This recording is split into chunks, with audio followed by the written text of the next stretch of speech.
Fala galera, firmeza com vocês?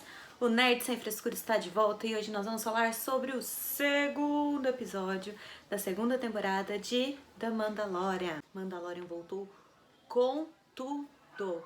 E esse episódio, embora não tenha me impactado tanto quanto o primeiro, é um episódio lotado de referências e que acredito que está estabelecendo cada vez mais o universo expandido dentro das mídias televisivas e cinematográficas de Star Wars. Bora lá conferir?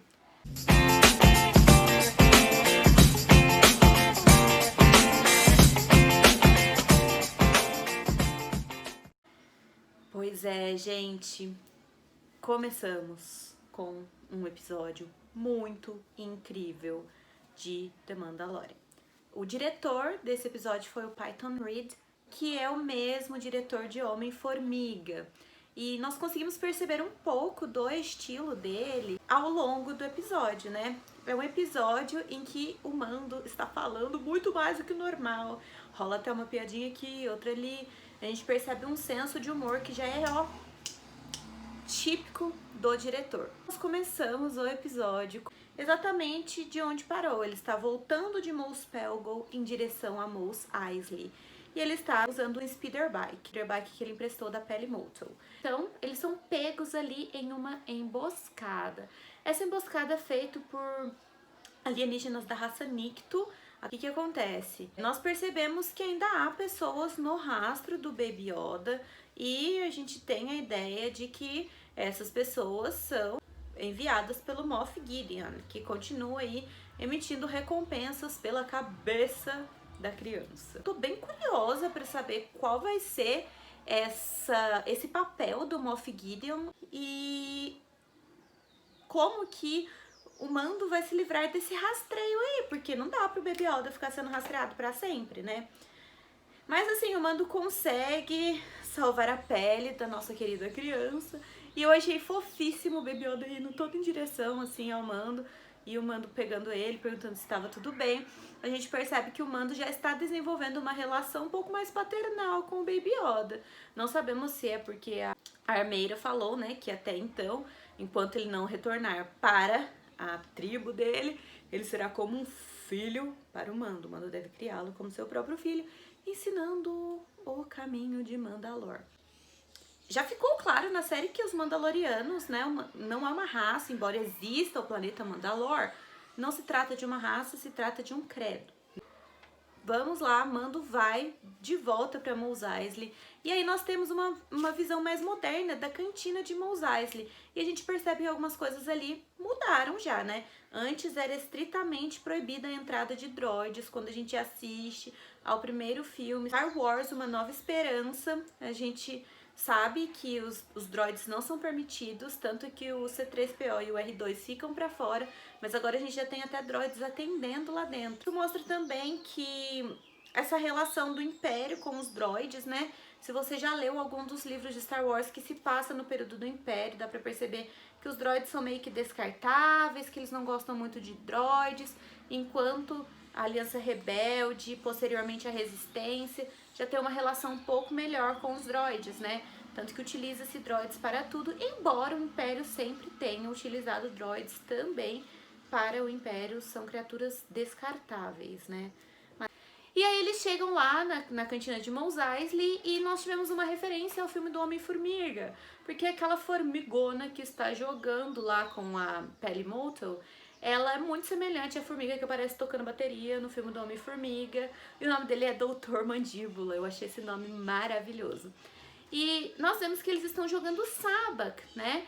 Que é um jogo de cartas muito famoso ali em Star Wars. Quem assistiu Solo, que eu acredito que todo mundo, né? Sabe que, inclusive, o Han Solo ganhou a Millennium Falcon jogando Sabacc. Ganhou do Lando, né? E a Peli conversando ali com ele, fala que não tinha nenhuma pista, que não deu certo, ele fala que ele comprou armadura, não sei. E eles chegam num ponto em que vão falar, né, vão tocar no assunto de que ele precisa encontrar outros Mandalorianos, o Dr. Mandíbula tem ali um contato, voltam lá para o hangar ali de Mos Eisley. E eu achei muito engraçado, porque eles colocaram um droid ali para fazer a carne na turbina de um pod racer. E a Pele fala assim, olha, eu quero minha carne mal passada. Você tá achando que eu tenho cara de rodiano? Pra que um dia quiser dar um rolê com rodianos, saibam que eles gostam de carne bem passada. E pra quem não se lembra quem são os rodianos, é a raça do Greedo, aquele alienígena, tipo este aqui, né? Que o Han Solo mata na cantina de Mos Eisley. A partir daí, nós somos introduzidos a uma personagem que roubou a cena no episódio, que é a Frog Lady. A gente ainda não sabe o nome dela, não sei se saberemos, mas nós fomos apresentados a ela. E o Mando tem a missão de levá-la até o marido para que ela consiga fertilizar os ovos e dar continuidade à sua espécie.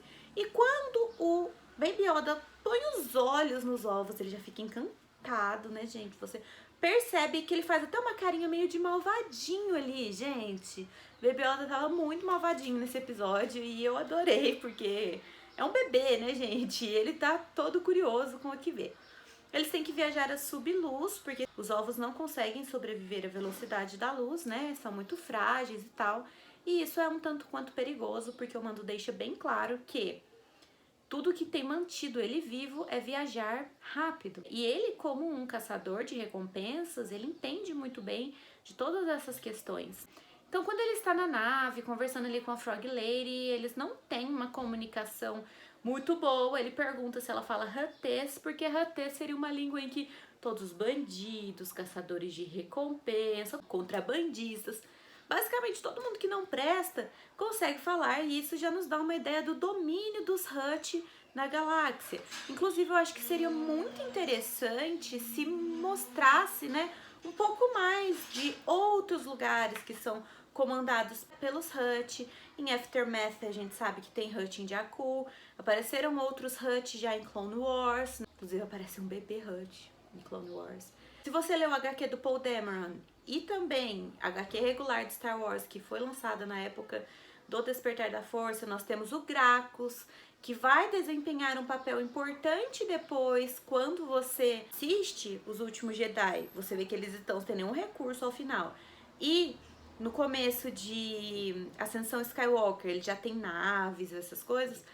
No livro A Resistência Renasce, é explicado que o Paul conseguiu alguns contatos ali, negociando com o Gracchus, tá? Então, quem sabe a gente não possa ver mais Hutts, né? E ver como que eles são essas criaturas tão temidas na galáxia, esses gangsters aí, né? Seria bem interessante. Bom, quando o Mando desce, pra não ficar muito cacófono, eu vou falar quando o Din Djarin. Quando o Din Djarin desce pra ver o que tá rolando lá embaixo, tal, ele vai dormir, ele olha assim, tipo, cadê o Baby Yoda, meu Deus. Gente, ele ainda não deu um nome, ele chama o Baby Yoda de garoto. E o Baby Yoda tá lá, comendo os ovinhos da Frog Lady. E, gente, é muito engraçado porque o Mando fica tipo, não, para, não é pra você comer isso. E o Baby Yoda com aquela carinha, porque aparentemente aquele é o petisco mais gostoso que ele já comeu na vida dele, porque ele ficou obcecado com os ovos. E é legal porque faz uma referência ao fato do Baby Yoda gostar de comer sapos, né? Que é algo que já tinha mostrado na temporada anterior. E aí a gente começa com um chamado, né, no rádio da nave, da Razor Crest. E, gente, foi bem legal porque aparecem 2 pilotos da Nova República, né? E um deles é o maravilhoso, incrível, sensacional, a pessoa mais relevante para o universo de Star Wars, principalmente para o universo expandido, que é o Dave Filoni, que interpretou o piloto chamado de Trapper Wolf. Então, Dave Filoni é só o cara responsável pela criação de Clone Wars, Rebels, Resistance. Ele também auxilia os escritores dos livros e também ele está auxiliando aí na produção de Mandalorian desde o começo da primeira temporada. Então foi bem legal vê-lo novamente, né? O Dave é um grande fã de Star Wars. E outra coisa que pesquisando eu descobri também é que o outro piloto, agora eu não lembro o nome, mas eu vou deixar aqui na tela, ele é um fã que faz cosplay e que foi visitar o set de Mandalorian, e a galera adorou as coisas que ele faz. E aí ele foi convidado pra fazer um personagem na temporada de Mandalorian. Eu achei o máximo. Disney, me chama pra fazer alguma coisa, Disney. Me chama pra fazer uma pontinha em Mandalorian. E aí o Mando, né, já fala que ele tem uma nave que de antes do Império, que ele não é obrigado a emitir um sinal. Aí eles falam, mas aqui você está sob a jurisdição da Nova República, você tem que emitir um sinal. Isso já nos passa essa instabilidade da galáxia, ou seja, a República não comanda toda a galáxia. Aqui é a área da República, ali não. E eu acho que tá na hora de mostrar como foi conduzida a República depois da queda do Palpatine. Muita gente nem sabe que a Mon Mothma, que foi a chanceler, por exemplo, né? Então eu acho que já tá na hora de mostrar esse tipo de coisa. E aí eles entram ali numa confusão, que o Mando é procurado por conta daquela invasão que eles fizeram, né? A nave que transportava prisioneiros da última vez. Ele resolve entrar ali no primeiro planeta que ele encontra, um planeta gelado e tal. E aí que começa o terror. Gente, eu senti uma ansiedade, os nervos à flor da pele enquanto eu estava assistindo. E eu li em alguns fóruns que pessoas que têm aracnofobia ficaram com este episódio, que realmente foi um episódio tenso, né? Então, quando eles conseguem despistar os pilotos da Nova República, eles se escondem em um local ali parecido com uma caverna, mas o chão cede e eles caem em uma caverna subterrânea. A Razor Crest fica detonada, talvez sem perspectiva de um reparo, já não é uma nave nova. E tudo bem difícil pra ajudar. O Baby Yoda continua tentando comer os ovos da Frog Lady. A Frog Lady tá pé da vida, porque ela tem que chegar logo, os ovos dela vão morrer no frio, eles são uma espécie de anfíbio. E o Mando fala, olha, eu vou arrumar isso aqui quando der, e quando der a gente sai daqui. E resolve dormir. Quando ele vai dormir, é muito fofo porque o Baby Yoda se aninha nele. Muito bonitinho. Achei esse detalhe bem legal. Mas a Frog Lady, ela é destemida, corajosa. E ela resolveu reativar o Zero, que é aquele droid que quase matou o Baby Yoda na temporada anterior. Ela usa, né, a caixa de voz dele para explicar por que eles não podem esperar. A Frog Lady encontra um local que tem água quente, quer manter os seus ovos quentinhos. E assim, eu acho que esse episódio pode ser resumido por Baby Yoda está fazendo merda, assim como a Frog Lady. O Baby Yoda percebe, chama o Mando já fica...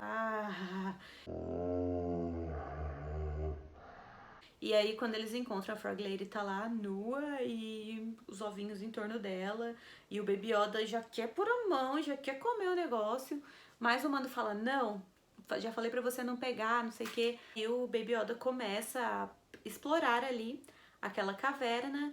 E ele vai e encontra um novo ovo. E ele encontra esse ovo e ele come o conteúdo desse ovo. Porém, a partir do momento em que ele faz isso, tudo em volta começa a se mexer, começa a surgir várias pequenas aranhas, até que é seguida por uma aranha maior. Essas aranhas não são novidades no universo de Star Wars. Elas também são da arte conceitual do Ralph Maguire para o Império Contra-Ataca. Então, originalmente, essas aranhas apareceriam em Dagobah, ok? Então, foi bem legal vê-las em live action. Bom, eles conseguem correr, conseguem entrar na Razor Crest, mas as aranhas são muitas e quando eles estão quase conseguindo fugir, a maior de todas, né, que eu acredito que seja a mãe, ela pula de novo e aí não teria como eles escaparem. Porém, os pilotos da Nova República os encontram, né, e eles salvam a pele do Mando, da Frog Lady e da nossa criança tão amada. Então eles conversam ali e eu acho que o que é legal é que a gente percebe essa questão da moralidade do Mando. Ele mantém a palavra porque ele quer seguir o credo dele de ser mandaloriano, de ir até o final, ao mesmo tempo que ele tem muitos conflitos. Quando os pilotos o interrogam, né, colocando na balança, meio que as atitudes dele se anulam, né? Então eles deixaram passar dessa vez, mas e em uma próxima vez? Eu achei muito engraçado que eles negaram ajuda pro Mando. Enfim, ele consegue pressurizar apenas o cockpit, todo o resto da nave tá aberto, então eles estão fazendo uma viagem bem arriscada. Bom, a gente não tem um final conclusivo. Esse não é um episódio que nós temos um grande andamento na história, mas eu acho que ele é um episódio que é um prelúdio, porque as coisas vão ficar mais agitadas e mais interessantes. Eles estão indo atrás de supostos mandalorianos, né? O meu palpite é que eles vão encontrar a Sabine Wren. Se nós estamos falando de Mandalorianos em Star Wars, nós sabemos que a Sabine é relevante, a Sabine é do clã Wren, a Sabine já empunhou o sabre negro, e nós tivemos a apresentação do sabre negro no último episódio da primeira temporada, então acho que é meio que inevitável encontrá-la. E todos os rumores em torno da aparição da Ahsoka também pode ter a ver com desse contato com a Sabine, afinal as duas estavam juntas no final de Rebels. E o Mando vai buscar um Jedi. Quem a Sabine conhece que é Jedi? A Ahsoka, o Ezra. Até porque, gente, se o Baby Yoda for pras mãos do Luke, a gente já sabe que o Baby Yoda vai morrer pelas mãos do Kylo Ren, né? Então eu espero que ele vá por um outro caminho. Eu fico meio preocupada, eu já conversei isso com o Douglas, que é uma das pessoas que eu mais converso sobre Star Wars. Aliás, Douglas é nóis. Mas eu fico meio preocupada de ver esses personagens em live action. Muitas vezes eu acho que é melhor manter ali como animação, enfim. Né? Eu fico meio com medo de ser decepcionante, sabe?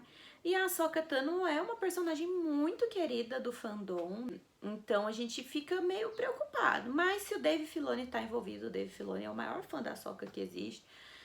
Então nós temos que confiar. Jon Favreau também faz um trabalho incrível, né, gente? Mas todas essas conexões que a gente tem com o universo expandido e tudo mais, nós sabemos que é obra do Dave, tá? Então, gente, eu acho que esse foi um episódio que, embora não acrescente muito na linha da história, ele já nos prepara para algumas coisas que estão por vir. E eu confesso que eu estou bem ansiosa para o próximo episódio. Vamos ver como as coisas vão se desenrolar. Quero falar um pouco para vocês também, preparando aí para uma possível aparição da Ahsoka. Eu estou querendo fazer um especial aqui sobre a Ahsoka Tano, explicando coisas sobre ela para vocês, falando sobre o livro, sobre Rebels, sobre Clone Wars. E também sobre as relações do livro com o final de Clone Wars. Então, se vocês quiserem esse vídeo, comentem aqui embaixo. Não se esqueçam de deixar o seu like, de se inscrever no canal e que a força esteja com vocês. Tchau!